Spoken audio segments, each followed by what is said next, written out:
네, 오늘 말씀은 사무엘상 23장 말씀을 우리가 보겠습니다. 1절부터 6절 말씀까지 우리가 먼저 함께 읽도록 하겠습니다. 1절부터 6절까지 같이 읽겠습니다. 혹이 다윗에게 고하여 가로되 보소서 블레셋 사람이 그 일날을 쳐서 그 타작 마당을 탈취하다이다. 이에 다윗이 여호와께 묻자와 가로되 내가 가서 이 블레셋 사람을 치리이까? 여호와께서 다윗에게 이르시되 가서 블레셋 사람을 치고 그 일날을 구원하라 하시니 다윗의 사람들이 그에게 이르되 보소서 우리가 유다에 있기도 두렵거든 하물며 그 일날에 가서 블레셋 사람의 군대를 치는 일이니까?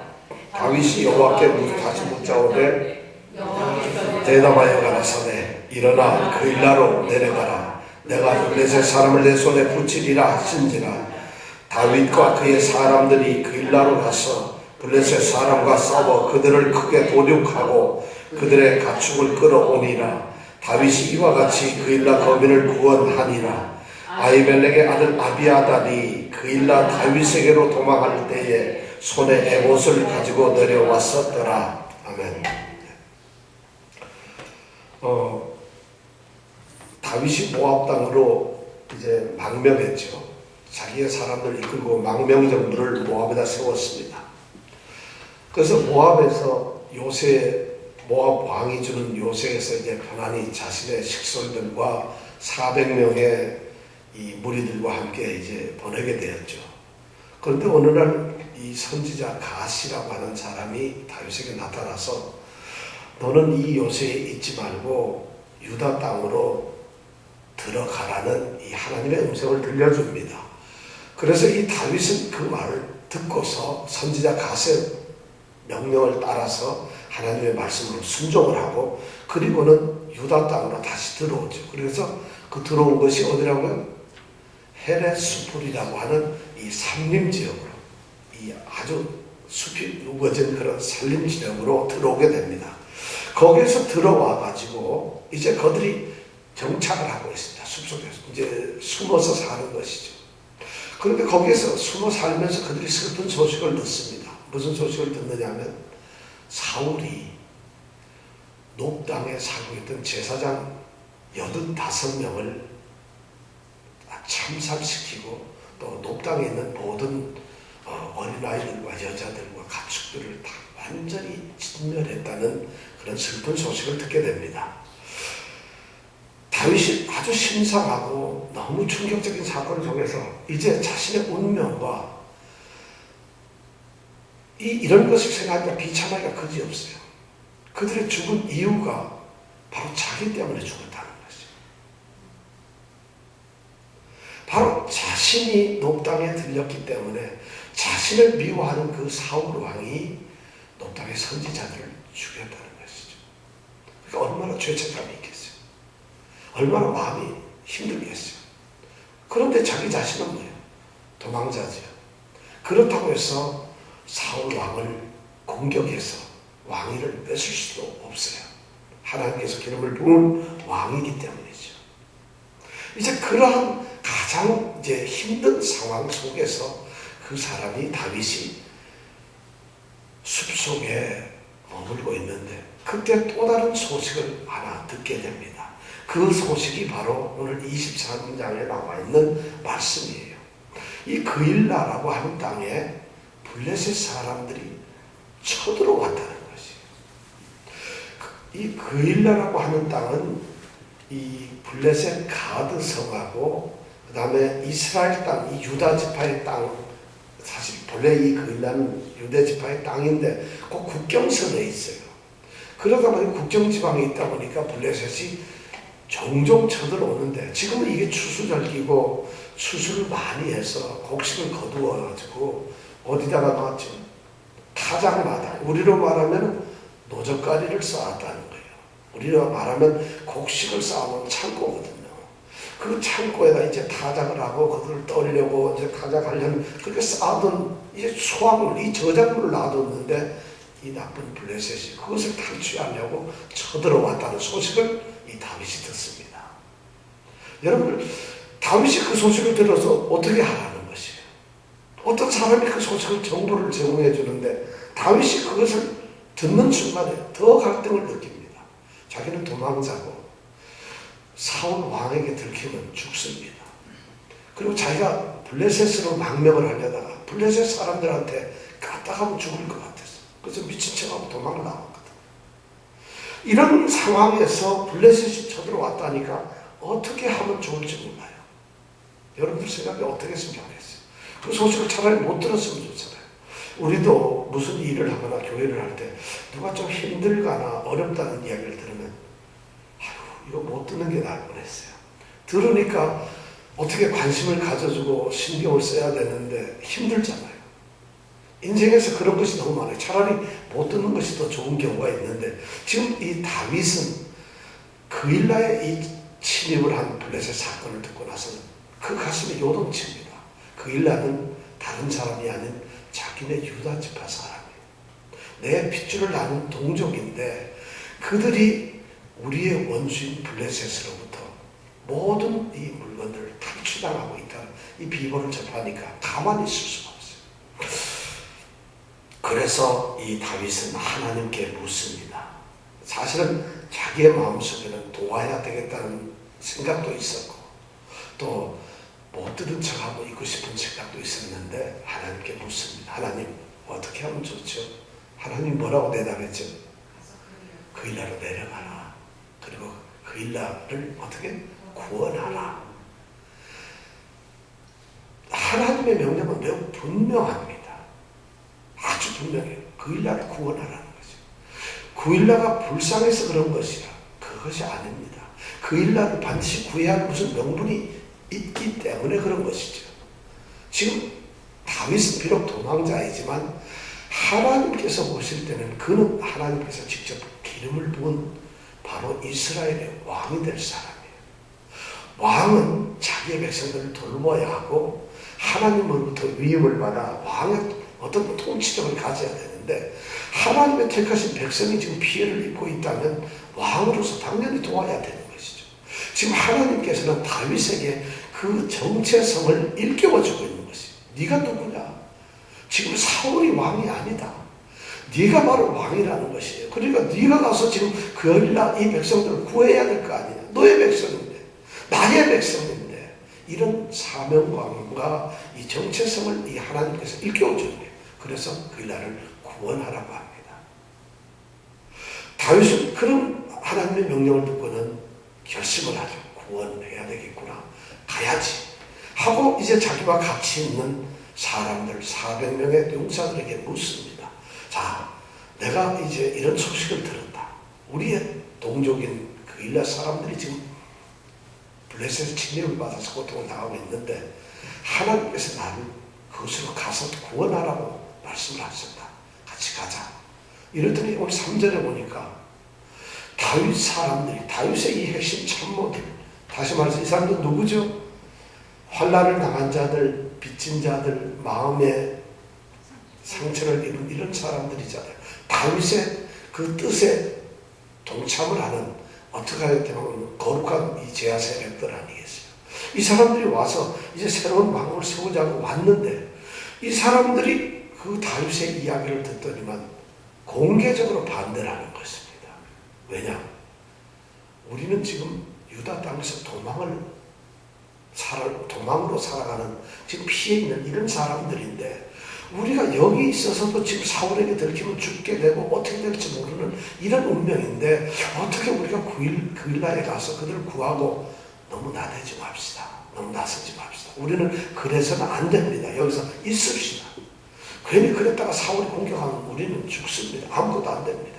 우리가 이루어야 될 위대한 번대한 일을 이룰 수가 없습니다. 이렇게 아주 공개적으로 반대를 해버려요.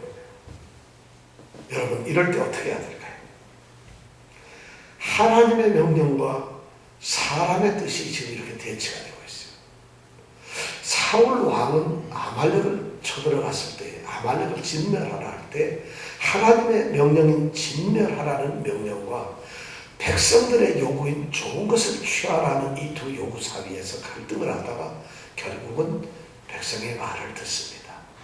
지금 다윗이 리더십에 중대한 위기를 가지고 있어요. 400명의 리더로서 이제 군대 장관 노릇을 하는데 여기에서 결정을 내려야 되는데 어떻게 결정을 내려야 할까요? 백성들의 말, 우리 자기 사람들의 말이 100번 놀아요. 상식적으로. 우리 주제가 형편이 지금 뭐냐? 도망자 아니냐? 그것도 지금 숲을 속에서 숨어서 사는 자들 아니냐? 사울이 두려워서 지금 피해 있는데 어떻게 우리가 가서 우리가 도움을 받아야지 남을 도울 수 있겠느냐? 우리가 더 힘을 키웁시다. 우리가 더 사람을 모읍시다. 우리가 또 후일을 도모합시다. 아마 이렇게 얘기하면 명분이 살아요. 그런데 하나님께서는 그렇게 말씀을 안 하셨거든요. 다윗이 갈등을 합니다. 다윗의 연약함은 우리가 이런 데서 봅니다. 다윗은 매우 강한 것 같지만 그렇죠. 우리는 다윗 그러면 하나님이 그 일라로 내려가서 그 일라를 구원하라 그러면 알겠습니다 하고 야 가자 이럴 줄로 알았어요. 근데 지금 다윗이 갈등을 하는 거예요. 다윗도 우리랑 똑같은 사람이에요. 저는 3000년 전에 살았던 이 다윗은 우리가 똑같은 사람으로 생각해요. 다윗은 이 지금 사무엘상 23장의 기록을 자신은 그냥 매일매일의 삶 중에 인생의 하나의 어떤 생활이 어느 날의 생활이라고요. 우리는 이것을 성경에 나타난 그 위대한 하나님의 역사가 이루어진 하나님의 일로 우리는 자꾸 보지만은 그 말이 틀렸다는 것이 아니라 다윗 입장에서 보면 그냥 어느 날 일어났더니 생겼던 일이라는 것이죠. 우리가 아침에 일어났더니 직장에 갔는데 직장이 문을 닫아버렸어요. 너는 이제 일하러 오지 말라고 해고를 해버린 거예요. 자, 그럼 어떻게 하겠어요? 그런 일이랑 똑같잖아요. 도움을 구하는 사람이 있는데 나는 도울 수가 도저히 없는데도 도와달라는 이런 요청을 받게 되는 것이 그걸 강력한 부름을 받고 더군다나 하나님께 기도했더니 하나님이 아주 도와주라는 거죠. 근데 다윗이 갈등을 해요. 어쩌면 사람들에게 물어봐서 자기 사람들이 갑시다 이래주기를 기다렸는데 그 사람들이 갑시다는 그냥 안 됩니다 하니까 힘주고 버린 거예요. 이럴 때 다윗이 갈등을 하다가 다시 하나님께 기도를 합니다. 하나님 어떻게 하면 좋을까요? 물어보니까 하나님이 이번엔 분명하게 대답을 해주십니다. 그 일나로 내려가서 그 일나를 구원하라가 아니라 블레셋 사람을 너의 손에다 내가 붙이겠다. 다시 말하면 블레셋 사람 싸우면 너네 이긴다는 것이 무찌르도록 해주겠다는 거예요. 자, 여러분 그 일나를 구원하라는 것이 쉽겠어요? 아니면 블레셋을 너희는 이긴다. 이게 어느 것이 더 여러분 확신이 됩니까? 그렇지. 하나님께서는 아주 정확한 대답을 주십니다. 블레셋은 너희 손에 붙이리라. 네가 이긴다는 것이. 그러니까 다윗이 하나님의 말씀에 순종하고 이제 백성들을 데리고 내려갑니다. 그래서 가가지고 싸웠는데 어떻게 됐어요? 이겼지요, 당연히. 이 그일라성은 좀 조그마한 성이 헤브론 북서쪽에 헤브론이 여러분 어딘지 아세요? 헤브론 아세요? 지도는 이병택 집사님이 제일 잘 알아요. 예루살렘에서부터 밑으로 쭉 약간 남서쪽으로 내려오면서 제일 끝에 있는 도시가 헤브론이에요. 거기에서 약간 북쪽으로 올라간 곳이 어디냐면은 지금 오늘 말하는 그일라라는 것이. 그러니까 헤브론에서 약간 오른쪽 밑으로 내려가는 데가 아둘람 동굴이 있는 도시거든요. 그래서 거기로 이제 가서 그일라 성에 들어가서 이제 백성들의 얘기를 듣고 블레셋을 쫓아가서 블레셋이 잡아갔던 가축들 다 양식들 다 찾아와서 그일라 산에다가 이제 백성들이 나눠줬어요. 그러니까 백성들 기분이 얼마나 좋겠어요. 백성들이 역시 이 나라의 구세주는 사울이 아니라 다윗이라는 거죠. 당연하잖아요. 사울 왕도 아마 모르긴 몰라도 왕이니까 블레셋이 자기 영토를 쳐들어왔다는 정보가 또 그런 첩보가 그런 소식이 반드시 보고가 되었을 것이에요. 그럼 사울도 그 소식을 받고 그런 보고가 있으면 사울이 사람을 모아서 군대를 보내서 그일라 성에 가서 무찔러야 되죠. 그런데 오히려 다윗이 무찌르고 사울은 올 생각도 안 와요. 그리고 그일라 사람들이 그러니까 우리 다윗은 우리의 구세주다 구원자라고 해서 이제 칭송을 하면서 그 성에 같이 살게 됩니다. 그런데 문제가 생겨요. 7절부터 넘어가면은 어떤 문제가 생기는가 하면 이 그일라 성의 사람들이 말이죠. 살던 사람들이 갑자기 두려움이 생기는 것이에요. 다윗이 구해줄 것까지는 좋은데 다윗이 우리와 함께 살고 있다가 이 소식이 사울 왕에게 들리게 되면은 사울 왕이 노브 땅의 제사장을 몰살시키고 한 성읍을 완전히 멸망시켰던 것처럼 이 그일라성을 똑같이 그럴 거라는 두려움이 앞서기 시작합니다. 자, 이 그일라성 사람들이 마음 갈등이 생겨요. 우리를 구원해준 이 다윗을 중심으로 해서 똘똘 뭉쳐가지고 우리가 살 것이냐, 아니면 사울 왕을 의지하면서 다윗을 배반할 것이냐. 7절부터 13절까지는 배반의 일이 일어납니다. 이 그일라 사람들이 자기네들이 두려우니까 다윗이 여기 있다는 것을 첩자를 보내서 몰래 밀고를 합니다. 누구한테? 사울왕이 살고 있는 성곽은 기브아 성인데 북쪽으로 올라가면 되는데 한 30km 정도 좀 더 떨어진 곳이에요. 그러니까 내려오면 한 7, 8시간이면 충분히 공격할 수 있는 그런 곳이에요. 그래서 사울 왕에게로 이 그일라 사람들이 우리가 다윗이 여기 있습니다. 이렇게 정보를 제공하니까 그일라 사람들은 이제 높땅에 그런 높처럼 노베 사람들처럼 이제 파멸을 당하는 것이 두려웠겠죠. 그러니까 배신을 때려버리고 마는 거죠. 다윗, 이 사울 왕이 그 소식을 딱 들으니까 너무 기뻤어요. 그렇지 않아도 이 다윗을 잡아서 죽여야 하는데 다윗의 소식이 모압에 갔다는 얘기도 얼핏 들었고, 그런데 그 다음에 어떻게 됐는지 잘 몰랐는데 이 사람이 그일라 성에 들어와 있다는 것이거든요. 거기다 그일라 성 사람들이 지금 다윗의 편이 아니라 누구 편? 사울 왕의 편이 되고 있다는 것이에요. 그런데 이 그일라 성은 큰 성이 아니라 조그마한 성인데 이 성이 성곽을 쌓아서 성이 이렇게 문도 있어요. 담을 성곽을 쌓았어요. 그러니까 거기 안에서 밖에서 잠궈버리면은 꼼짝도 못합니다. 그러니까 사울 왕이 뭐라고 하냐면 보니까 하나님이 그를 내 손에 붙였다. 누구를? 그렇죠. 이 사울 왕이 얼마나 하나님께서 다윗을 자기 손에 붙였다. 그가 뭔가 문빗장이 있는 그런 성읍에 들어갔으니까 이거는 이제 완전히 갇혀진 놈이에요. 그런 몸이니까 이제 꼼짝을 못한다는 거죠.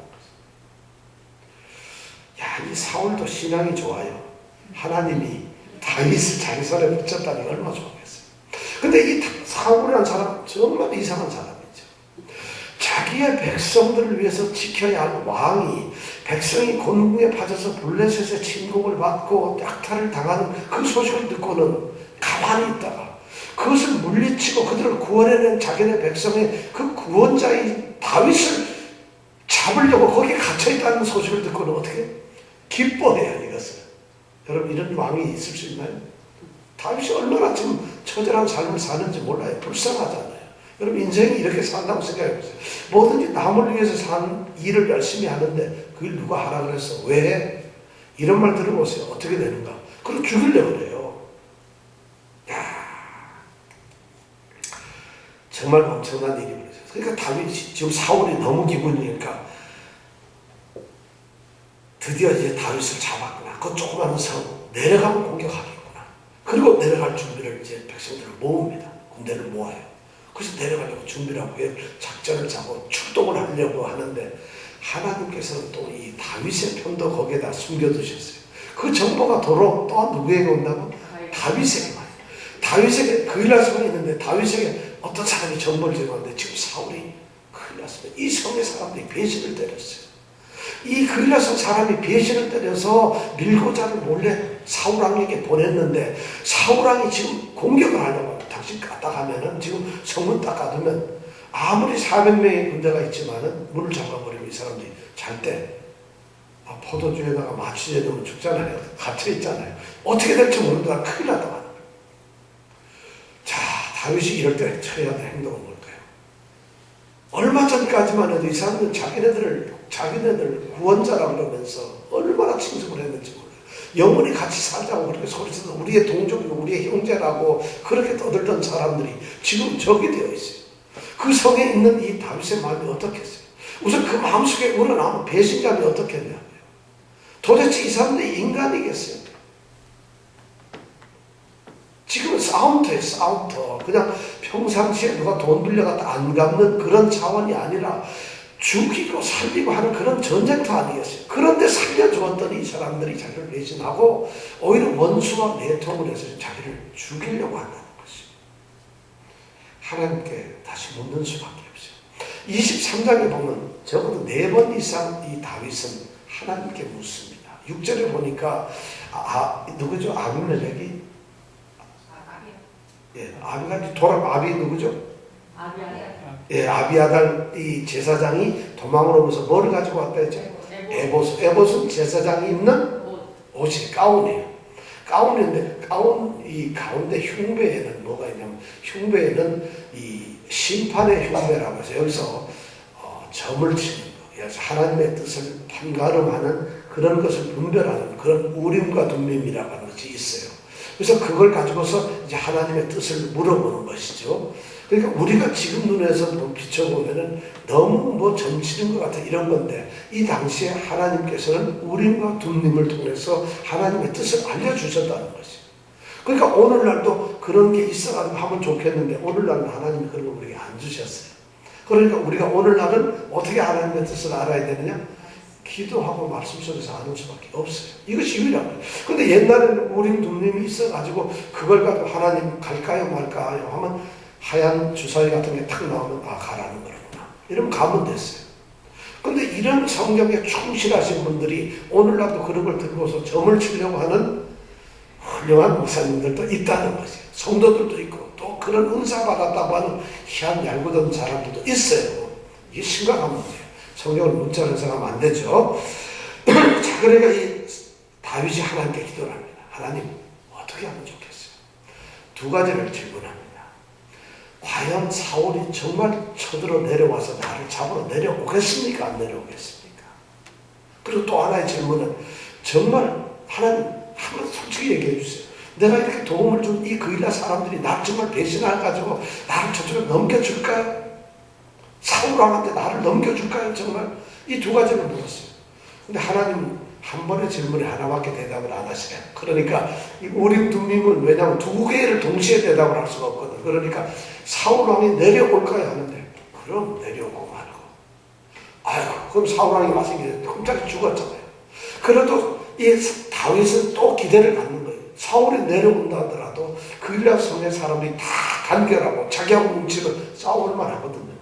그런데 다시 묻는 거예요. 그렇다면은 이 그일라 성 사람들이 내 편일까요? 아니면 나를 사울왕에게 넘겨버릴까요?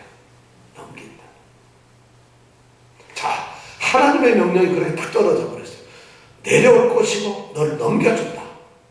여러분 어떻게 했으면 좋겠어요?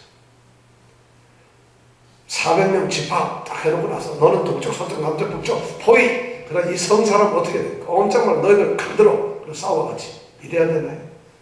아니면 이런 나쁜 놈들 도륙을 내야 되나요? 여러분, 제가 보기에는 이 다윗의 심정이 어떻게 보면은 그런 거예요. 도망자 입장에서 해서는 안 될 그런 구원을 주었는데 거기서 배신을 받는 거예요. 근데 다윗의 위대한 점은 원망이 없어요. 어떤 요구가 없어요. 그렇다고 자랑하고 자기 어떤 권리나 기득권을 다 포기해버려요. 내가 그렇게 했다는 것이 내가 한 것이 아니에요. 누가 한 것이라고? 하나님이 도와주셔서 자기는 도구이라는 철저한 하나님 중심의 생각을 가지고 있기 때문에 자기가 했다고 생각을 안 해요. 참, 다윗이 이거 보면 대단하다. 오늘 우리나라 우리 교회에 보면은 하나님보다 더 일을 많이 하시는 분들이 우리 교회는 굉장히 많죠. 그죠? 하나님보다도 더 훌륭하신 목사님들, 이게 무슨 말이에요? 있나요? 없지. 그래. 있을 수가 없는데, 있는 척 하는 사람들이 있어요. 그러니까 일도 더 많이 하는 척이에요. 그리고 하나님 생각보다 자기 생각이 더 옳은 사람도 무지무지하게 많은 것 같아요. 다윗이 여기서 원망을 안 합니다. 그리고 다윗의 마음속에는 더 걱정이 되는 게, 내가 지금 여기 있으면 노 땅의 제사장들이, 어린아이들이, 양민들이, 여자들이 학살당하던 그런 상황이 다시 이 성에 있을 것이 아니냐, 정말 양심의 가책 같은 두려움이 생기기 시작하는 거예요. 다윗은 그런 마음이 생겨요. 이래서는 안 되겠다 생각해요. 그러니까 다윗이 안 되겠구나. 이 사람들도 살려야 되고, 또 하나님의 뜻대로 하나님이 내려온다 해서 난 떠나야 되겠구나. 그래서 다윗은 거기에서 미련 없이 뒤도 돌아보지 않고 떠납니다. 400명의 용사가 오늘 성경에 보니까 600명이 되었다고 했어요. 다윗을 추종하는 세력이 400명이었는데 다윗의 이런 명성과 다윗 이 임시정부에 세워진 그 역할이 대단하고 거기가 하나님의 기름 부음을 부은 그런 사람이라는 것을 사람들이 알게 되니까 전국에 있는 이 의사들이 모이기 시작합니다. 그래서 600명이 됐어요. 그래서 600명을 데리고 다윗은 조용히 그 일라성을 떠납니다. 그럼 어디로 갈까요? 오늘 성경에 보니까 갈 수 있는 곳으로 갔다고 되어 있어요. 여기 말을 못쓰고 갈 수 있는 곳으로 가지 그럼 갈 수 없는 데로 가나요? 우리 성경은 번역을 희한하게 했는데 갈 수 있는 곳으로 갔다. 이 말이 뭐냐면 갈 데가 없었다는 거예요. 그냥 발 닿는 곳으로 정처 없는 이 발길이라는 것이죠. 어디로 가는지 몰라도 정처 없는 이 발길이 그냥 가요. 근데 가는 데가 성으로 들어가면 큰일 나니까 결국 어디로 갔어요? 광야로 들어가는 것이죠. 자, 다윗의 이 포기는 정말 대단한 겁니다. 이것이 왕이 할 수 있는 거예요. 왕은 지배가 아니라 백성을 위해서 자기를 포기하는 것이에요. 이게 리더십이고 지도자예요. 다윗이 지금 그런 걸 할 줄 아는 거예요. 왜냐하면 어떤 사람과 우리가 부딪히거나 의견이 달라지거나 자기의 유익이 있다 할지라도 상대가 내 형제가 내 이웃이 만약 문제가 생긴다면 그것을 포기해버리는 거예요. 깨끗하게 포기를 해버리는 것이에요. 얼마나 대단한 사람인지 몰라요. 정말 대단한 사람. 다윗에게는 이런 용기가 있었던 것 같아요. 용기하면 또 헌신하는 이런 재미난 아주 유익한 얘기가 있어요. 이 로댕이라고 하는 조각가 있죠. 조각가가 칼레 시민들이라고 하는 작품을 만들었어요. 그래서 이 칼레 시민들이라고 하는 조각 작품을 전시를 했는데 그것을 전시한 곳이 어딘가 하면 칼레라고 하는 프랑스 북부에 있는 조그마한 이 도시입니다. 프랑스 북부에 조그마한 도시 칼레라고 하는 도시가 있는데 거기에 칼레 시민들이라고 하는 그런 작품명을 가진 이 로댕은 유명한 조각가잖아요. 그 조각을 거기다가 전시를 해놨어요. 근데 그 전시물인 칼레 시민들이라는 그 전시물을 보면 사람들이 도전을 받습니다. 그 앞에 있으면 굉장히 엄숙해집니다. 왜냐하면 그 조각물을 만들었던 이유가 있어요. 칼레 시민에 아주 흘러나오는 내려놓는 아주 중요한 역사적 어떤 일들이 있었다는 것이에요. 그게 뭐였느냐면 영국하고 프랑스가 100년 전쟁을 했는데 100년 전쟁 당시에 영국 국왕이 이 칼레의 이 소도시를 쳐들어왔어요.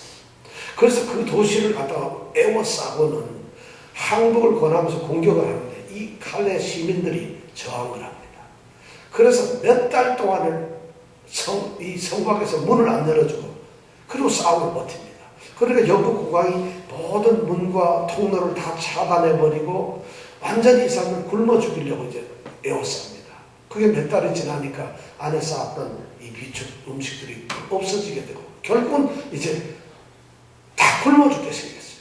그러니까 시민들이 모여서 이야기를 하기를 야 이러면 우리가 굶어 죽으니까 그러느니 항복하자.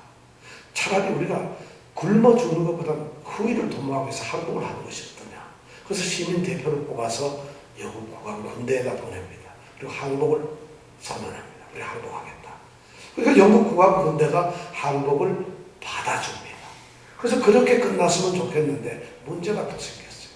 이 영국 국왕 군대에서 항복하는 조건을 제시했어요. 조건이 뭐냐면 너희 시민들 중에 6명을 처형을 해야 되겠다는 것이에요. 왜냐하면 전쟁이기 때문에 6명은 반드시 처형을 해야 되겠다. 그러니까 6명을 너희들이 희생자로 뽑으라는 것이에요. 자, 이 칼레성 사람들이 걱정이 다 항복은 했는데 6명이 누가 죽겠어요? 우리 요중에서 3명이 누가 나가서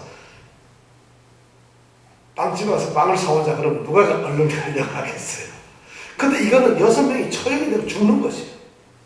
근데 그렇게 시민들이 막 고민을 하는데 한 청년, 생피에르라고 하는 한 청년이 나타나더니 제가 하겠습니다. 이 생피에르라는 청년이 제가 죽겠습니다. 그러니까 시민들이 뭐 깜짝 놀라면 죽겠다고 자원을 안 나서 내가 처형을 당하겠다. 그 말을 듣고 나니까 그 다음에 청년들이 야 그런 도전을 딱 받으니까 이정문 집사님 같은 청년들이 탁 일어나는 거예요. 저도 죽겠습니다. 이러면서 금방 사내는 모였는데 5명이 모였어요. 자, 그리고 한 명이 더 와야 되잖아요. 없으니까 하는데 갑자기 2명이 탁 튀어나오는 거예요. 우리도 죽겠습니다. 그러니까 몇 명이 됐어요? 7명은 죽을 수가 없잖아요. 몇 명이 죽어야 돼요? 6밖에 안 돼요. 자, 그러니까 이 2명을 자, 너희들 안 되니까 1명만 나와라. 2명이 자기다. 넌 포기해라. 내가 나오겠다. 서로 막 그러는 거예요. 해결할 방법이 없어요. 이 5명도 너희들 그만두고 다른 사람을 하자. 막 의견이 서로 죽겠다는 이런 소위 성을 사랑하고 시민을 사랑하고 주민을 사랑하는 마음들이 막 생깁니다. 그러니까 이 성에 있는 지도자들이 갈래성의 사람들이 그렇다면 제비를 뽑자. 그래서 제비를 뽑힌 사람이 살아나는 걸로 하자. 이러니까 생피에르가 그 의견에 대해서 반대를 합니다. 왜냐하면 제비를 뽑게 되면은 제비를 뽑기 전까지 자신있게 나왔던 사람들이 제비를 뽑는 그 순간에 가서는 혹시 내가 저것을 뽑았으면 하는 이런 두려움과 그런 어떤 비겁한 마음, 자기가 빠진 이런 마음이 생긴다는 것이에요. 제비를 뽑으면 절대 안 된다는 것이에요. 그럼 어떻게 하냐 했더니 좋은 방법이 돼요. 내일 아침 이른 새벽에 메인 스트리트 이 시장 위에 시장터에 우리가 6명이 다 모이자. 제일 늦게 나온 사람은 일찍 나온 사람은 선착순으로 6명만 가고 늦게 나온 사람은 가지 않는 것으로 하자. 이렇게 정했습니다. 그러니까 다들 듣고 보니까 좋다. 일찍만 가면 되니까 좋다고 정했어요. 그리고 그 다음날 새벽이 됐어요. 새벽이 됐는데 6명이 나왔어요. 근데 이 생피에르가 나타나질 않는 거예요. 이런 비겁한 놈이 도망을 가는 거예요. 그렇잖아요. 안 나올 리가 없잖아요. 자기가 그렇게 해놓고 안 나오는 거예요. 그러니까 주민들이 너무 시민들이 이상한 이게 웬일이냐 하고 그 집에 갔더니 생피에르가 죽어있어요. 자결을 하고 나왔어요. 자기는 죽어야 되는데 어차피 자기가 일찍 가면 누군가 대신 죽는다는 것이죠. 그러니까 자기가 죽어버린 거예요. 그러니까 시민들이 전부 다 통곡을 하는 거예요. 한 성을 위해서 한 젊은 생피에르가 희생을 하는 거예요. 이 소식이 영국 국왕에 들리고 영국 국왕이 도전을 받고 충격을 받는 거예요. 아무도 죽이지 마라. 살려줘라. 그래서 생피에르 한 사람만 희생되고 그리고 그 성은 무사하게 한국과 평안이 있었다는 거예요. 그래서 그것을 기념하기 위해서 뭘 만들었다고요?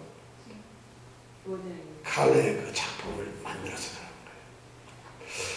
사실 남을 위해서 희생한다는 건 쉽지 않아요. 근데 지금 이 다윗이 바로 그런 심정이 있어요. 어쩌면 신앙인의 가장 참 멋있는 게 이 형제 교제라는 게 그리스도 안에서의 교제라는 거, 교회 안에서의 교제는 그런 거 아닌가 싶어요. 왜냐하면 우리가 혈육을 가지고 나눈 형제 자매들은 있잖아요. 한 아버지와 한 어머니의 피를 받은 조상의 피를 받은 그런 육신적인 형제 자매잖아요. 근데 기독교 이 교회 안에서 그리스도 안에서의 형제 자매는 그런 세상의 피가 아니라 우리의 주님이신 예수님이 십자가에서 죽으신 피예요. 그 피를 받은 사람들이에요. 그래서 세워놓은 것이 뭐죠? 교회예요. 그리고 그 교회 안에서 구원받은 우리를 형제 자매로 놓았다는 거예요. 그럼 이 형제 자매의 사랑, 형제 자매의 교제라는 건 어떻게 해야 될까요? 어쩌면 혈육으로서 피보다 더 진한 것이에요. 누가 이런 유명한 말이죠. 피보다 더 진한 물이 있다. 피는 물보다 진하다잖아요. 그죠? 피는 물보다 진하다. 그런데 어떤 분이 피보다 더 진한 물이 있다. 이 말을 했어요. 누가 했을까요? 박근혜 대통령이 그 말을 했어요. 왜냐하면 박근혜 대통령이 뭐 자기 형제들보다도 무슨 자기 친한 사람 있잖아요. 누구를 이야기를 하면서 내 형제들보다 더 친하다는 걸 강조하기 위해서 피보다 더 진한 물이 있다. 뭐 이렇게 얘기를 했다는데 사실 뭐 있을 리가 없죠. 근데 우리 그리스도인들은, 우리 형제 자매들은 예수님의 십자가에 죽으시고 그분이 죽으시고 하나님이 죽으심으로 만들어 놓은 형제 자매예요. 그럼 어떻게 사랑을 해야 될까요? 어떻게 사랑해야 되죠? 미워해야죠. 뒤에서 욕해야 되죠. 비판해야 되죠. 잘난 척해야죠. 이것이 우리가 해야 될 일인가요? 진짜 그리스도인의 사랑인 것이 예수님께서 성경에 내가 너희를 사랑한 것 같이, 내가 너희를 사랑한 것 같이, 이 너희를 사랑했다는 이 말은 내가 너희를 죽은 것 같아요. 죽은 것 이 말이에요. 너희를 사랑한 것 같이는 너에게 밥을 줬다거나 너를 갖다가 뭐 이뻐했다거나 이런 의미가 아니잖아. 내가 너희를 사랑한 것 같이는 내가 너희를 위해서 죽은 것 같이 너희도 서로 사랑하라는 것이에요. 거기서 죽으라는 얘기예요. 옆에 사람을 이렇게 생각을 해보세요. 보지는 말고 내가 이 사람을 그렇게 할 수 있을까? 어린 밤푸는지도 없어. 왜? 이 사람이 날 위해서 그럴 것 같지는 않아. 그럼 나는 어떤가? 당연히 나도 아니지. 그렇지 않나요? 야, 이런 사람, 이 다윗의 위대한 점은 그거예요. 도망자가 그 도망자의 신분을 넘어서 자기의 정체성, 자기가 누구라는 걸 아는 거예요. 그러니까 동족을 구하는 거죠. 배신에도 실망을 하지 않아요. 그리고 다윗은 거기를 정처없이 떠나버리는 거예요. 그리고 어디로 들어갔느냐면 그 일날에서 황무지로 들어갔어요. 그래서 그때부터 황무지에서 정처없이 여기저기로 뭐 십황무지 쪽으로 그다음에 뭐 막 그다음 십황무지는 가장 이스라엘 영토부 좁은 영토 중에서 가장 오지가 바로 십황무지예요. 거기로 도망갔어요. 그런데 하나님께서는 그런 다윗을 불쌍히 여겨가지고 다윗에게 귀한 선물을 하나 주셨어요. 그게 14절부터 18절에 나오는데 다윗이 십황무지에서 600명의 자기 사람들과 함께 정말 생사의 두려움을 가지고 고통을 당하고 있을 때, 지금 배신을 당하고 이렇게 어려워하고 있을 때 기브온 사울 왕궁으로부터 한 사람이 오는데 요나단이 오는 거예요. 요나단이 와가지고 그 숲을 속에서 자기를 만나는 거예요. 바로 그 순간에 사울 왕은 이 광야에서 이 다윗을 잡으려고 지금 성을 떠나는데 요나단은 잡으려고가 아니라 이 다윗을 만나려고 온 거예요. 그리고 다윗이 와가지고 아주 중요한 선언을 합니다. 자, 이 요나단과 다윗의 이 우정은 이루 말할 수 없어요. 교회 안에는 이런 것이 있어요. 교회 안에는 배신도 있지만 이런 것도 있는 것 같아요. 그러면서 하나님께서 함께 하신다는 아주 굉장한 이 위로를 줍니다. 그러면서 절대 절망하지 마라. 첫 번째 이 요나단이 얘기하는 것이 절망하지 말아요. 절망하지 마라. 두려워하지 마라. 내 부친이 아무리 너를 죽이려고 한다 해서 사울이 하면 절대 죽이지 못한다. 그러니까 절대 절망하지 마라. 거기다 두 번째 얘기하는 게 하나님이 반드시 너를 세울 것이야. 너는 반드시 왕이 된다는 것이야. 그리고 자기는 왕이 안 되고 두 번째가 될 것이야. 그 다음에 세 번째 뭐냐면 꼭 언제까지나 참고 인내하고 기다려라. 왜? 그 말은 뭐냐면 이미 우리 아버지조차도 네가 왕이 되어야 하고 네가 하나님께 인정을 받는 사람을 알고 있다는 거예요. 그러니까 아버지도 언제나 포기하거나 모든 것이 끝날 날이 있을 테니까 반드시 인내하고 기다려라. 이런 이야기를 이 요나단이 들려주는 것이 도망자에게 자기 가장 절친인 이 왕자가 와서 얘기를 해줍니다. 그래서 거기서 다윗이 참 위로를 받습니다. 그래서 금방 쓰러지가 배신감에 젖어서 어쩔 줄 몰라는 그 다윗이 회복되면서 힘을 얻습니다. 그리고 둘이 부둥켜 안고 이것이 그들의 마지막 만남. 그리고 다시는 못 만나고 나중 후에 보면은 요나단은 전쟁터에서 죽고 맙니다. 자, 이런 아름다운 우정으로 다윗은 힘을 얻었어요. 그래가지고 야 하나님께서 나와 지금 함께 하시는구나 하고 위로를 받았는데 그것도 잠시 십황무지에 자기가 숨어가지고 있는데 이 십황무지 땅은 어디냐면 십황무지는 유다 지파의 땅이에요. 그러니까 이 십황무지에 사는 주민들은 누구냐면 다윗과 같은 지파 사람들, 동족이에요.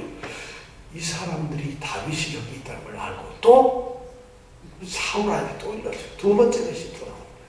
이 사람들이 또 정보를 제공해요. 이번엔 정보 제공이 보통이 아니에요. 여기 있습니다. 언제든지 내려오면 우리가 잘 지키고 있다가 길 안내 다 하겠습니다. 여기는 험한 데니까 우리가 다 안내해서 왕이 오시기만 하면 다 할 수 있도록 이렇게까지 얘기를 하면서 얘기를 하는 거예요. 야, 그렇지 않아도 이 사울 왕은 그일라 성을 공격하려다 해 다윗이 거기를 떠나버렸다는 말 듣고 공격할 필요가 없어지니까 이제 어디 가서 잠자고 고민을 하면서 사울 왕이 있었는데 이런 귀한 소식을 듣는 거예요. 너무 아름다운 정말 자기로서는 정말 이런 소식을 들을 수가 없었어요. 사실 이 사울 왕은 가만히 생각하면 굉장히 불쌍한 사람이에요. 사울하고 지금 누구하고 싸우느냐면 하나님과 싸우고 있어요. 하나님과 싸우고. 다윗을 죽이려고 하는 것은 하나님의 뜻을 꺾겠다는 것이 아니겠어요? 하나님의 기름을 부어 왕을 세운 다윗을 죽이겠다는 것은 하나님의 계획을 없애겠다는 거 아니겠어요? 사실 사울에게는 하나님에 대한 원망이 있었을 거예요. 하나님, 왜 나한테 내가 그냥 양치고 아버지 양이나 치고 염소나 키울 때 왜 나한테 기름을 부어가지고 왕을 세웠습니까? 누가 왕 되겠다 했습니까? 왜 사무엘 쓸데없이 만나게 해가지고 나한테 기름을 붓게 해서 내가 왕이 되고 왕이 되었으면 나를 끝까지 하나님 책임지셔야지 왜 나를 버리세요?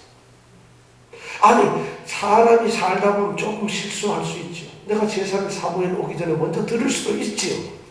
하나님이 진멸하라 해도 전쟁터에서 좋은 걸 갖다가 내가 하나님께 제사를 드리려고 그걸 가져올 수 있지 않습니까? 어떤 사람은 잘못해도 하나님이 용서하는데 사울 나는 왜 용서를 안 하시는 거예요? 어쩌면 하나님에 대한 이런 불평이 사울에게 있을 수 있잖아요. 왕인데 왜 나만 이래 하나님은 나만 미워해요. 나만 멸망을 하고 왜 떠나냐. 더한 사람들도 안 죽였는데.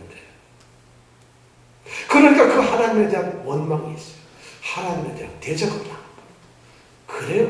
하나님이 다윗을 세운다고 하나 보세요. 다윗을 죽여버릴 테니까. 지금 놀랍게도 하나님을 떠난 이 사울은 하나님과 대적 관계가 돼서 하나님께 대항하는 사람이 돼요. 우리 믿음의 사람들. 자기 신앙이 따를 때 원망이 되어서 이렇게 되는 사람들 너무 많습니다. 무엇이 하나님 속에 있어야 되고 하나님을 의지해야 되는지 모르고 하나님의 원망을 하면서 하나님과 맞짱을 뜨려는 사람들이 있어요. 큰일 난 일이에요. 지금 사울이 하나님과 그러고 있어요. 그뿐만 아니라 이 사울은 지금 다윗하고도 싸우고 있어요. 이 다윗 어려서 보았을 때 악기 쳐주고 너무 아름다운 미소년이었어요. 이렇게 아름다운 소년인데 어느 날 이 친구가 슬슬슬 커가더니만 골리앗을 무찌르고는 자기한테 나타났어요.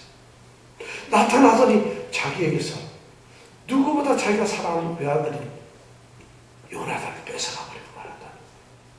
그뿐만 아니라 자기 딸 미갈까지 데려가 버렸어요.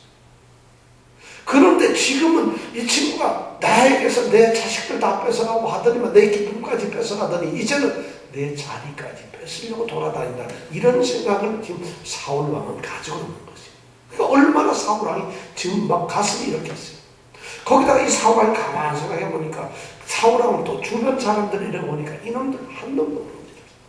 이 사람들이 내 편이 아니에요. 전부 다 내 아들도 내 딸도 다윗처럼 괜찮은 사람한테 시집을 보내놨더니 이게 애비를 팔아먹고 글로 붙어버렸어요. 여자를 믿어서 안 되는 거예요. 아니라도 이렇게 되어보니까 지금 이 사울은 하나님도 다윗도 주변 사람도 그렇다고 자기 자신을 자기가 내보니까 자기 삶도 머리머리 말이 아니에요. 내가 지금 어떻게 이렇게 됐냐. 왕으로서 나라를 다스리고 채통을 지키고 있어야 되는데 겨우 누가 다윗을 밀고 하면 그게 좋아서 그걸 쳐주려고 아니 블레셋을 쳐부시고 모압을 쳐부시려고 전쟁을 하러 가는 것이 아니라 유대 땅을 돌아다니면서 숲으로 광야로 돌아다니면서 다윗을 잡으려고 쫓아가는 비겁자밖에 안 되고 있다. 자신이 얼마나 이렇게 지금 사울은 어떻게 보면 인생에서 가장 실패한 사람이죠. 그런데 이 실패자에게 낭보가 왔는데 광야의 사람들이 다윗이 여기 있다는 것이에요. 그리고 다윗을 잡을 수 있다는 거예요. 짠! 그 순간 자기의 모든 고민이 다 해결돼요. 다윗만 죽으면 하나님한테 이긴 것 같고 다윗도 이긴 것 같고 다 해결되는 것 같아요. 얼마나 기쁘죠. 그러니까 얼마나 좋아하는지 몰라요. 그래서 얘기를 합니다. 그래서 너무 기뻐가지고 이제 사울이 그 얘기를 듣는 순간 이번에가 이제 어쩌면 가장 좋은 찬스예요. 광야의 사람들이 흩어져서 딱 하는데 다윗도 광야에 대해서 잘 몰라요. 그런데 그 지역 주민들, 지형 지문을 너무 잘 아는 사람들이 완전히 도와준다니까 얼마나 좋아요. 그러니까 지시를 딱 내립니다. 굉장히. 그러면서 자 어디 가가지고 다 자세히 살피고 기다려가지고 누가 다윗과 내통을 하는가 다 알아보고 이 사람이 지금 어디로 가서 어디로 도망가는 것이 다 지킨 다음에 그 다음에 마지막 숨어 있는 것 딱 그것을 알면 나한테 얘기를 해라. 그리고 내가 내려가겠다. 너희들 먼저 가서 그래라. 이러고서는 이제 이 사람들을, 이 스파이꾼들을 보냅니다. 근데 보내기에 앞서서 그가 한 엄청난 말이 있죠. 뭐라고 그랬죠? 오늘 말씀해 보니까 이런 말을 하고 있어요. 사울이 가로되 광야의 사람들이 이제 밀고를 하면서 내려와서 다윗을 잡으세요 하니까 21절에 보니까 사울이 그들에게 말합니다. 너희가 나를 긍휼히 여겼으니 여호와께 복받기를 원하노라. 여러분, 하나님의 사람을 지금 어디 숨겨놨는데 그를 죽이려고 나한테 알려줬으니까 너희들, 여러분, 이게 무슨 말이에요? 이게 말이 됩니까? 지금 사울이 지 본수를 몰라요. 지금 사울은 하나님과 대적하는데 그 하나님이, 대적하는 하나님이 그 복을 내려준다. 이게 참 말도, 이런 그릇된 축복, 잘못된 신앙이 어떻게 들어가는지 몰라요. 사실 하나님 이용하는 거죠. 그죠? 오늘 교회도 보면 이런 거 많아요. 사실 축복이라고 하는 건 이거 심각한 거죠. 우리 불교도 많이 되고, 옛날에 불교는 어떤 도를 깨닫는 것이었어요. 어떤 도를 깨닫는 수련을 하고 수양을 하는 거였는데, 이것이 어느 날 호국불교가 되면서 슬쩍 사람들이 오더니만 그때부터 기복이 돼서 지금 절에서 점을 쳐요. 당연해요, 그게. 그러니까 이미 어떤 큰 가르침, 종교로서의 위치가 없어져요. 그러니까 불교가 요즘 자정론을 굉장히 합니다. 거기는 우리보다 더 개혁이 강해요. 왜 우리가 호국불교고, 왜 우리가 언제서부터 우리가 이렇게 기복으로 떨어졌느냐. 우리는 내 자신의 깊은 도를 깨닫는, 이것이 우리 불교인데, 이런 것도 없는데, 기독교는 그것보다 더 갔어요. 불교가 시주, 이 주머니를 들고 다니면서부터 기복으로 빠졌거든요. 기독교가 똑같이 지금 그렇게 돼버렸어요.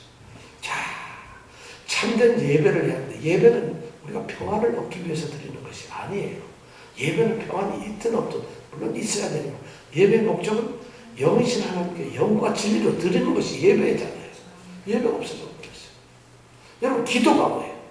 기도는 나의 소원을 하나님이 들어주시기를 하는 간청하는 수단이 아니에요. 기도는 뭐예요? 하나님께 우리의 모든 그냥 아뢰는 것이에요. 그럼 이루어지는 것은 누가 하는 건가요?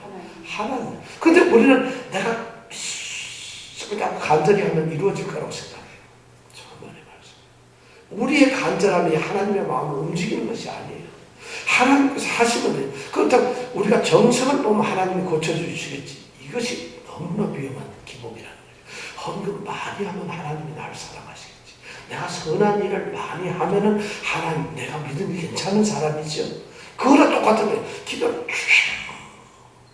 간절히 하면 하나님이 감동을 해서 날 도와주시죠. 그게 아니에요. 기도는, 우리는 간절함으로 기도를 할 뿐이에요. 이루어주시는 것은 하나님이에요. 근데 그런 기도는, 오늘 교회가 이런 것이 너무, 저는 그래서 이런 기독교가 오늘 사울과 같은 나를 긍휼히 여겼으니 여호와께서 내게 복을 내리시고 이런 소리 하는 교회가 돼버리고 말았다는 거예요. 저는 또 뭐 어디 교회 임직 예배, 이건 너무, 임직에 무슨 예배가 왜 하는 거예요? 임직을 해서 하나님께 영광을 돌리나요? 임직은 그냥 식일 뿐이에요. 우리끼리 하는 종교의 의식이에요. 의식. 그건 예배가 아니에요. 임직은 하나님이, 임직은 영광을 받아. 네가 장로니까 내가 영광스럽다. 천만의 말씀이에요. 하나님이 영광을 받아. 임직 예배는 있을 수가 없어요. 생일 감사 예배, 이런 거, 개업 예배, 뭐 이런 거, 개업 예배, 개업식을 하는 것에 우리가 가가지고 개업식을 하면서, 개업식에 가면은 여기 하나님께서 축복을 내려줘서 돈을 가만히 쓰게 하시고, 이따가 소리하면 큰일 난다는 거지. 그런데 오늘 그렇게 안 하면은 개업예배 뭐하러 해요? 돈도 안 생기는 개업예배. 그게 아니에요. 하나님의 영광을 드러내겠느냐? 하나님의 뜻이 이곳에서 일어나게 하겠느냐? 그래서 하나님의 영광이 드러나면서 하나님을 아는, 하나님을 믿는 사람들 빛의 영광이 이 기업을 통해서, 이 일을 통해서 드러나겠느냐 하는 것. 이것이 기업 예배, 개업식에서 해야 될 일 아니겠어요? 그때 하나님이 축복하면 할 수가 없잖아요. 그래도 하나님 하지 마세요. 하나님 바쁘실 텐데 무슨 축복까지, 그게 아니라 주시면 맞죠 하고 받아야 되는 거죠. 이래야 되는 게 개업식인데 그 축복. 더 웃기는 건 말이죠. 무엇을 하자는 뭐 개업, 기도해야 하는 거 있죠. 이 목사님들이 툭 하면은 자기네들끼리 뭐 이렇게 싸우거나 뭐 사회가 뭐 잘못하면 무엇을 고치지 않는 투쟁, 기도회 이런 거래. 기도회가 무슨 투쟁을 하는 겁니까? 기도가 아니 솔직한 얘기로 같은 교단에서 목사님들이 싸우는데 한쪽하고 이쪽을 싸우면 이쪽은 좋고 이쪽은 나쁘고 그래서 서로 이쪽 사람들이 이쪽 사람 보고 거의 하나님의 뜻을 모르는 나쁜 사람이라 그래요. 근데 이쪽 목사님들은 또 이쪽 사람 보고 하나님의 뜻을 모르는 사람이에요. 그래서 각자 가서 뭐 하냐면 투쟁 기도회를 합니다. 주여 저들을 묻지는 누구를 묻지는 그일날을 묻지는. 근데 이거는 기도회가 아니라 투쟁 대회예요. 대회. 무슨 놈 기도를 왜 싸우고 남을 저주하는데 기도를 할 수가 어떻게 있겠어요. 예. 그런데도 오늘날 교회가 그런 일을 하고 있어요. 오늘 여러분 23장 21절 사울이 가로되 너희가 나를 긍휼히 여겼으니 여호와께 복받기를 원하노라. 이런 현상들이 교회에 판을 치고 있어요. 왜냐하면 이것을 우리는 신앙으로 생각해요. 하나님은 복 주시는 분이지. 여러분 복 안 받았네. 구원의 복을 안 받았네. 자꾸 엉뚱한 걸 생각을 하시지 마세요. 그러니까 교회가 그렇게 되니까 교회가 우습게 되는 것이에요. 물론 하나님이 우리를 그러면서 돌보시지 않는다는 하나님은 너무 그러시고 너무 사랑 많으신 분이니까 도우시죠. 당연히 하시는데 우리의 목적은 그것이 아니라는 거예요. 그건 하나님의 주권이 하나님의 뜻이고 하나님은 근데 하나님의 뜻은 우리를 사랑하사 우리에게 무엇이든지 주시고 싶어 하는 그 뜻이에요. 그러니까 우리 하나님 주세요 하고 얘기를 하는 것이죠. 그렇기 때문에 하나님이 주는 건 아니라는 것이에요. 근데 사울이 하여튼 그렇게 했습니다. 그래가지고 드디어 사울이 이제 그 사람을 지켜가지고 광야에서 잘 지켜가니까 드디어 사울이 내려오는 이제 작전을 한 거예요. 자자자 내려오는데 이제는 가장 유대 땅에서 가장 오지고 가장 구석인 이 십광야마저도 다윗이 안전하지 못해요. 거기조차도 다윗이 살 수가 없어요. 다윗이 누구예요? 당대 최고의 아니에요. 왕의 사위이자 부모 아니에요. 요나단과 친구이고 골리앗을 붙인 최고의 장수 아니에요. 이런 사람이 가장 오지로 도망가서 거기에 자기 몸을 의탁하고 숨어 있는데 그것조차도 안전하지 못하다는 이런 운명이 세상에 어디 있겠어요? 3000년 전에 다윗이라는 사람이 그렇게 살았다는 거예요. 그렇다면 여러분 우리는 어때요? 여러분 생활이 다윗보다 더 뻑떡지근하게 살다가 지금 힘듭니까? 다윗보다 여러분 우리가 더 대단했는데 요즘 너무 힘들어요. 이겁니까? 십광야에서 지금 목숨을 내놓는 이런 위험보다 더 어렵습니까? 우리를 모르기 때문에 그래요. 우리는 할 때 하나님 은혜가 많죠. 어떻든 다윗은 지금 너무 비참한 상황이 있어요. 거기도 안 되니까 온다는 말을 듣고 도망을 가버린 거예요. 그래서 십광야에서 밑으로 더 내려가면 마온이라고 하는 이 광야가 있어요. 그쪽으로 또 도망을 가는 거예요. 근데 이 마온 광야는 돌산으로 되어 있는 것이에요. 근데 그 돌산을 오는데 드디어 이 사울 왕이 사람을 데리고 이 광야의 사람들을 합쳐가지고 공격을 해오는 거예요. 그 돌산 위에서 자 보니까 밑에 벌떼같이 사울이 사람대로 올라오는 거예요. 군대를 가지고 완전히 포위를 해버렸어요. 올라오는 걸 보고 도망을 가야죠. 다윗은 이제 가장 절체절명의 최고의 위기에 도망갈 데도 없어요. 그리고 군대가 너무 이 지형 지구를 잘 아는 이 지역 주민들이 협조를 하니까 어떻게 하겠어요? 그 대규모 군사가 지금 포위를 완전히 해버리고 쳐들어오는데 이제 다윗은 죽는 것밖에 없어요. 최고의 위기가 됐어요. 이때 다윗이 했던 것이 뭐냐면 기도였어요. 그것이 시편 54편입니다. 시편 54편은 다윗이 뭐라고 기도했는가? 시편 54편을 보면 10인이 여기는 광야의 사람이 사울에게 이르러 말하기를 다윗이 우리 곳에 숨지 아니하였나이까 하던 때에 바로 이 기도를 했다는 거예요. 14년 배신했을 때 이렇게 해요. 하나님이여 주의 이름으로 나를 구원하시고 주의 힘으로 나를 판단하소서. 하나님은 내 기도를 들으시며 내 입의 말에 귀를 기울여 내가 하는 말 좀 들어주세요 제발. 외인이 일어나 나를 치며 여기서 외인은 유대인을 말합니다. 유다 지파 사람인데 지파가 배신을 때리니까 이 사람들도 외인이 되고 말다. 자기 지파가 아니라는 게 이렇게 말을 지금 심하게 합니다. 외인이 일어나 나를 치며 강포한 자가 내 생명을 수색하고 지금 숲에서 수색하고 오고 있죠. 하나님을 자기 앞에 두지 아니하였으며 하나님은 나를 돕는 자시라. 주께서 내 생명을 붙드시는 자와 함께 하시나이다. 주께서 내 원수에게 악으로 악 갚으시리니 주의 성실하심으로 저희를 멸하소서. 이러면서 지금 이 54장 한번 가서 읽어보세요. 그래 기도를 간절히 하고 있어요. 그리고는 이제 마온 광야의 그 제일 꼭대기 이 바위 꼭대기에서 저기 밑에서 올라오는 걸 보고는 이쪽으로 도망을 갑니다. 그렇지만 가다면서 보니까 이미 다 둘러싸서 완전히 포위가 된 상태. 이제는 꼼짝없이 죽었어요. 더 이상 어떻게 살 방법이 없어졌어요. 그런데 바로 이때 하나님께서 다윗의 기도를 들으셨다는 거죠. 그 들으심이 뭐냐면 셀라 하마누. 여러분 셀라 하마누는 제일 마지막 절인가요? 28절에 보세요. 셀라 하마누. 다윗이 그 바위 도망가는 그 바위 이름을 셀라 하마누 이렇게 이름을 정했다. 이 말이 무슨 말이냐면 셀라라는 말은 바위라는 말이에요. 하마누것이라는 말은 나누었다는 것이에요. 무엇이 나누었을까요? 놀라운 일이 벌어졌어요. 상상도 못할 일인데 이 사울 왕의 진영에 어떤 전령이 한 명이 급하게 달려오는 거예요. 그런데 사울 왕이 싫어. 그러면서 얘기를 하는데 오늘 여기 보니까 27절에 보니까 사자가 사울에게 와서 가로되 급히 오소서 블레셋 사람이 땅을 침노하나이다.